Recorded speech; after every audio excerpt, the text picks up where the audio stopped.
আচরণে ক্রুদ্ধ বা রাগান্বিত। অ্যানয়েড উইথ এ পার্সনের ক্ষেত্রে বসে এবং অ্যানয়েড ফর সামথিংয়ের ক্ষেত্রে বসে। তো এই টাইপের প্রিপোজিশনগুলো সাধারণত একটি সেন্টেন্সে বিদ্যমান থাকে। Annoyed with and annoyed for. I was annoyed with him for being late. দেরি হয় আমি তার উপর বিরক্ত। দেরি হয় আমি তার উপর বিরক্ত ছিলাম। অ্যাংশাস অ্যাবাউট এবং ফর উদ্বিগ্ন। I am anxious for your health. He is anxious about getting a job. আমি তার স্বাস্থ্যের জন্য উদ্বিগ্ন বা স্বাস্থ্যের প্রতি উদ্বিগ্ন।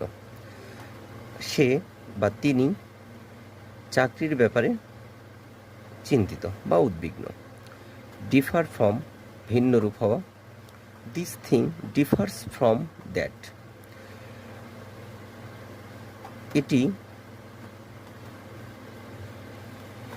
এটি তার থেকে আলাদা বা এটি তার থেকে ভিন্নরূপ। তো ভিন্নরূপ শব্দটা ভালো শোনায় না, এই জন্য এটি তার থেকে আলাদা।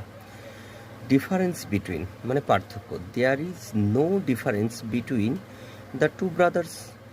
অর্থাৎ দুই ভাইয়ের মধ্যে কোনো পার্থক্য নেই। দুই ভাইয়ের মধ্যে কোনো পার্থক্য নেই। Then 5 idioms. All at events, যাহাই ঘটুক সব ক্ষেত্রে। যাহাই ঘটুক সব ক্ষেত্রে। In all cases. I shall stand by him at all events.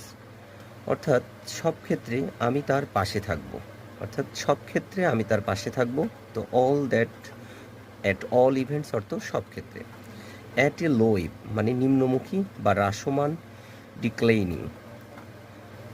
His fame অর্থাৎ তার খ্যাতি is at a low ebb now, বর্তমানে তার খ্যাতি হ্রাস পাচ্ছে বা নিম্নমুখী। At arm's length, at a distance মানে দূরে। ট্রাই টু কিপ মানে চেষ্টা করতে থাকা বা চেষ্টা করো। দি ব্যাড বয় খারাপ ছেলেদের থেকে বা খারাপ বালকদের থেকে। অ্যাট আর্মস লেন্থ মানে দূরে থাকো, অর্থাৎ দূরে থাকো খারাপ ছেলেদের থেকে এবং দূরে থাকার চেষ্টা করো। অ্যাট এ স্ট্রেস অর্থ একটানা, without break. He can run 10 miles at a stretch, সে একটানা 10 মাইল দৌড়াতে পারে। অ্যাট বে মানে কোণঠাসা। কোণঠাসা মানে কোনো জায়গায় লুকায়ে থাকা বা ঝাপটি মেরে থাকা। দি টাইগার ওয়াজ অ্যাট বে ইন দ্য বুশ।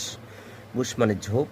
তো বাঘটি ঝোপের আড়ালে কি ঘাপটি মেরেছিল বা লুকিয়ে ছিল, এই অর্থে ব্যবহার করা।